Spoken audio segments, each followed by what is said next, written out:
Hi guys, welcome back to another video, and today we're gonna talk about temperature. Finally, a video that I will cover some tips, some hacks that I've known along the way, but also what's the best temperature for you to grow your orchid. I'm gonna talk about different varieties as well. Should I keep my orchid indoors, outdoors, and what's ideal for the type of orchid that I have? But also how I grow my orchids here in London indoors. What's the ideal temperature for me? If that's something that you'd like to see here, let's go together. Let's dive into this beautiful world of orchids and explore these beauties together, shall we? So let's start talking about temperature preference for different type of orchid. So it all depends where these orchids come from. That's their natural habitat across the globe. So orchids, usually speaking, then can be divided in three different categories: warm growing orchids, intermediate growing orchids, and cool growing orchids. Generally speaking, most of the most common orchids that we find locally in garden centers, flower shops, markets, supermarkets, grocery stores, if you are in the US, most of them will actually be categorized like intermediate growing orchids, because these orchids, they are more flexible, they are more adaptable, so we can grow them in our home environments. These includes Phalaenopsis, some Danubians, some Cattleyas as well. So some of the most common orchids that we find out there. It's very important before you buy your orchid or when someone gives you an orchid for you to do a general research just to understand where these orchids come from in the globe. If they come from high mountains, they are likely to be cool growing species.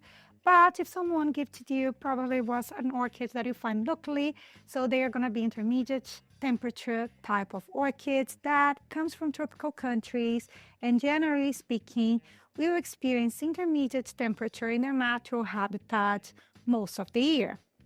What this means: intermediate temperature orchids will enjoy temperature between 18 degrees to 24 degrees Celsius, which is in Fahrenheit. I have to check, give me 1 second. 65 Fahrenheit to 75 Fahrenheit, which that means usually this temperature is during the day. Some orchids will experience a little bit of a drop in temperature at night time, which is normal. So for you in your home, if you're growing your orchids indoors, which that means is that if your temperature is, let's say, into the intermediate temperature, that's how we feel comfortable in our homes, these plants will probably be okay as well. You just need to keep an eye on the mix to see when they need some water. However, if it's too hot, it's, let's say, summer, or you live in a hot country, you need to keep an eye on the mix. You're going to have to probably to hydrate your plants more, because warmer it is, they will need a little bit more water to be able to keep hydrating themselves. So it's really important that when you have high temperature, that you adjust the watering and also the potting mix of your plants. However, if you live in a country like I do, like you have very cold winters, in these cases specifically, you have to be careful. You cannot place these tropical plants outside when it's winter, because they can die. You can have the cold weather can actually burn the leaves. They will stop growing and they will become very, very stressed. They are not adapted to this kind of climate. So for this reason, you need to keep your orchids indoors, and you need to keep an intermediate temperature inside your house as well. In my case, it means having radiators, keeping the heating system on so I can balance my temperature. Now, if you talk about Cattleyas, for example, Cattleyas and some Dendrobium Phalaenopsis that are more adapted to hot weather, so they are a little bit more flexible and tolerant. Not every Cattleya, but generally speaking, most of the most common Cattleyas, so they can tolerate temperature that will go to 28, 30 degrees Celsius, and on top of that, they tend to be well because they will only need to be watered when the mix is completely dry. So they come from hot areas as well, which makes them a little bit more tolerant to heat. But they still need a good balance of air circulation around the roots and humidity to keep growing and for us to be able to bloom and rebloom these plants.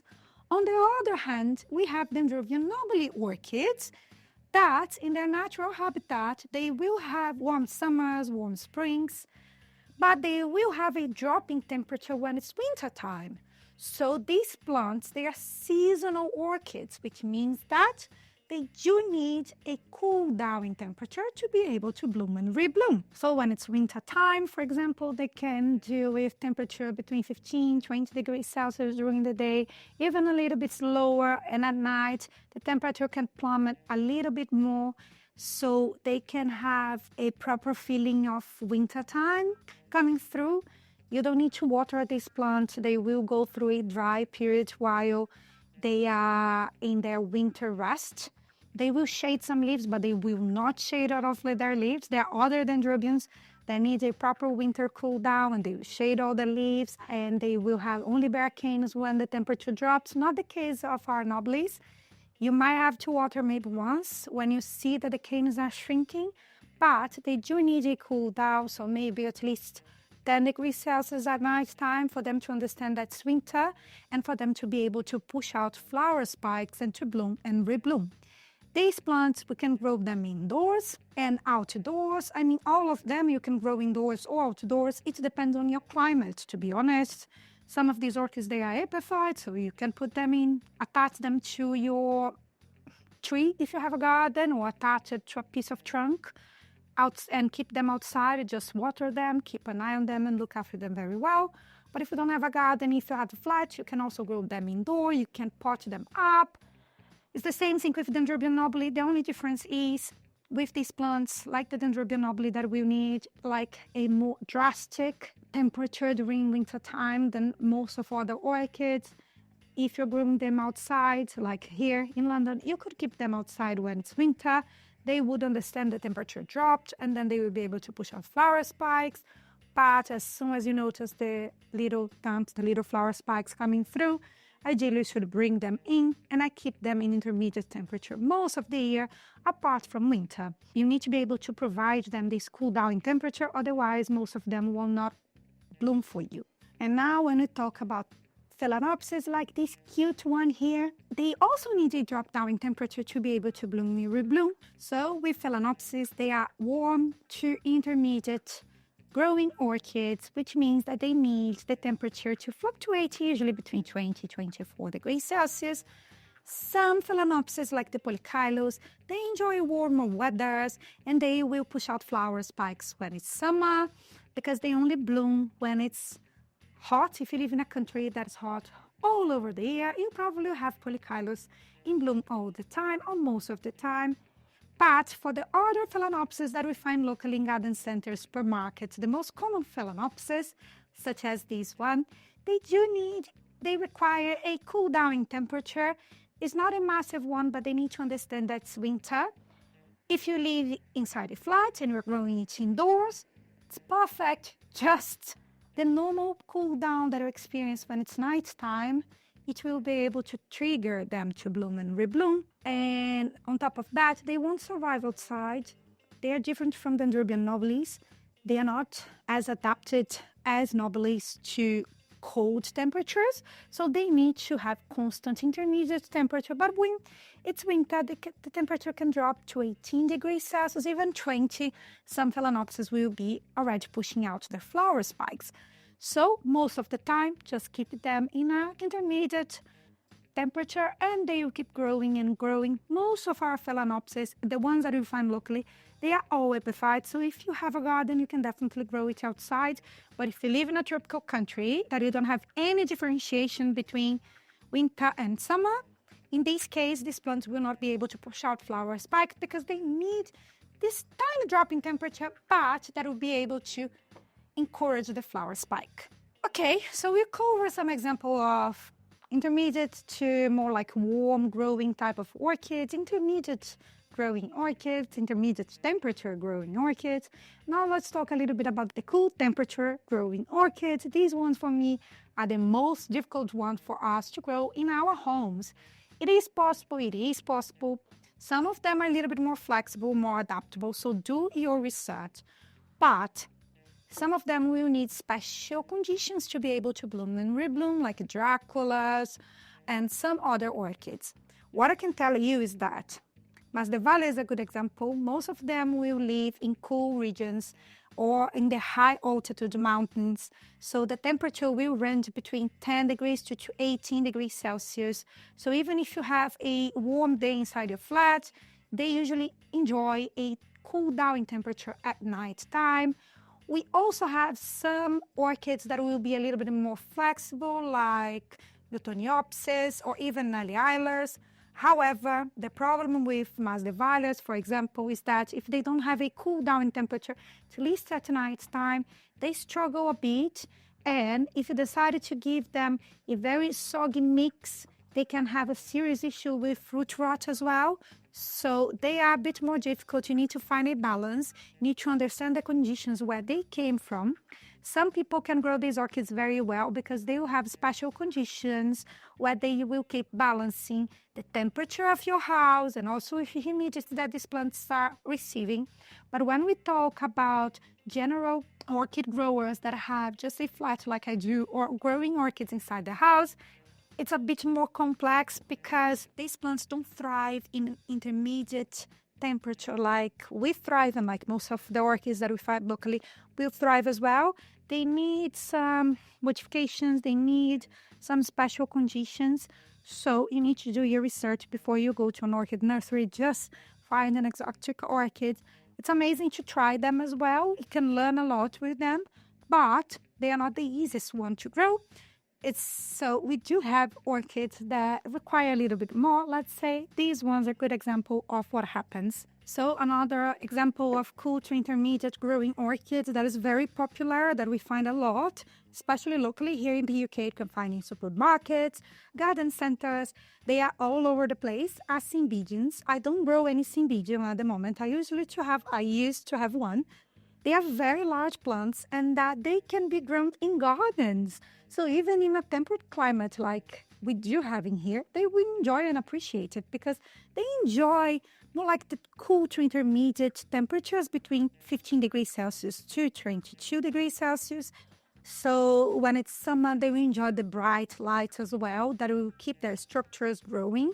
And when the temperature drops, they are able to push out flower spikes to bloom and rebloom.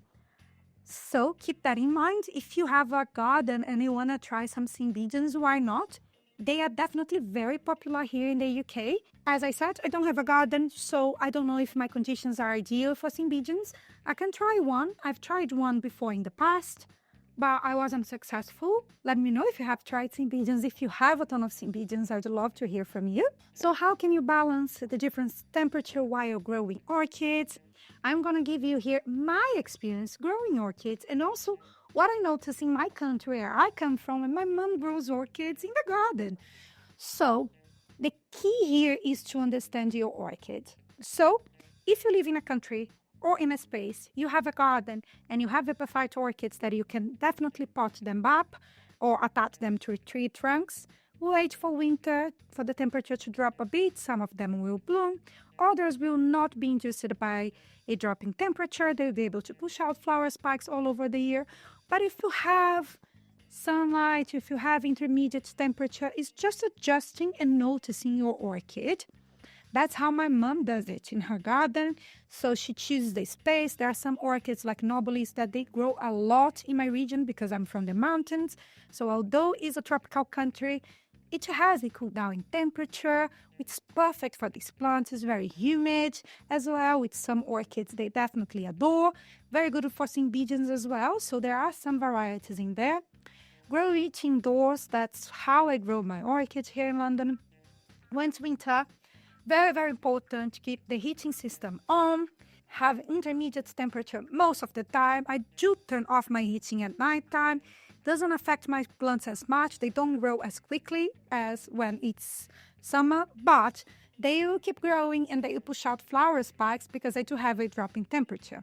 With my Nobilis, I do have a separate room that's a bathroom that I don't turn the heating on during winter time, and I keep my Nobilis and other dendrobiums that needs a drop down in temperature there, so they are able to bloom and rebloom. That's how I adjust for my home. So most of my orchids here, they are intermediate to warm temperature growing orchids. For this reason, they do pretty well inside my flat. Adjust my watering accordingly. Some orchids, they will need more water because the heating makes my environment a bit drier. Others will take a while to evaporate all the water because the temperature is a little bit colder during winter time. So I adjust watering more than temperature. The temperature will be even and intermediate because of the radiators. When it's summer or when the weather gets warmer, I will definitely have all of my windows open. I'll have some air circulating. And on top of that, I'll keep an eye to see if the sun is too harsh, so it can burn some of my orchids, or if it gets too hot, I will have to water my plants more frequently. That's how I help my plants to survive when the temperature changes a little bit. So I just adjust watering winter to summer. It will have some difference because when it gets too hot, they will definitely evaporate. They will absorb more water will be lost to the air. So we need to balance it out with watering. So now, just to conclude, a few points just for you to remember.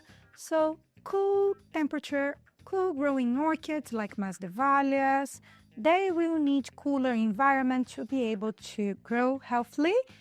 Specifically, they will need a drop down in temperature at night time, lots of air circulation, and sometimes a balance of humidity as well. So you need to keep this in mind if you want to purchase some of these orchids. Same goes with some dendrobiums as well. They will need a proper winter time with a proper cool down in temperature to be able to rebloom. When we talk about intermediate growing orchids, they are a little bit more flexible, more adaptable. You can keep them inside our homes, outside our homes. It depends on your climate. But if we are happy and comfortable inside our homes, these plants probably will be as well. And we just keep an eye on their pots, water them when they need some water, and keep the temperature even most of the year. And with warm growing orchids, we need to offer them, they are a little bit more tolerant to warmer weather. They come from hot regions in the globe. The only differences here is to look into the hydration, looking at their watering needs so we can keep them hydrated when they need to. But they can be placed in a super bright windowsill. They will enjoy it a little bit more. They are usually bright light type of plants as well. And they will have structure to store water. So keep that in mind, that plants without any structure to store water and very thin leaves or not long leaves, these are the ones that we have to keep an eye out to keep them enough hydrated. And as I already said, the key here is always balance air circulation, humidity, and light with temperature as well, so you can have super healthy growing orchids. Another question is, should I grow my orchids indoor or outdoor? It depends on your climate, depends on your region, depends on your space and the time that you have to look after your plants. Like me, if you live in a place, you have only a flat, you can definitely grow your orchids indoor. Go for intermediate growing orchids. They will super healthy inside. If you have an outdoor area and you have the time and space to keep a plant there and the temperature is ideal for your orchids, they are mostly intermediate or maybe goes towards warm temperature. Perfect. If you live in a place that has cold temperature, there are orchids out there for it as well. So do your research. I'm sure you'll find the right orchid for your temperature. With that, I conclude my comprehensive video about temperature. I hope you enjoy it. If you did, please hit the like button, leave a comment down below. Let me know if you have any cool, intermediate, or hot growing orchids. Which ones are your favorites? I'd love to hear a little bit more. And if you want to support my channel even further, there are a super thanks here down below. There are some affiliated links. And more than that, the most important thing is to subscribe to my channel and hit the like button. If that's something that you enjoy seeing here, let me know as well. And I hope to see you next time. Bye bye!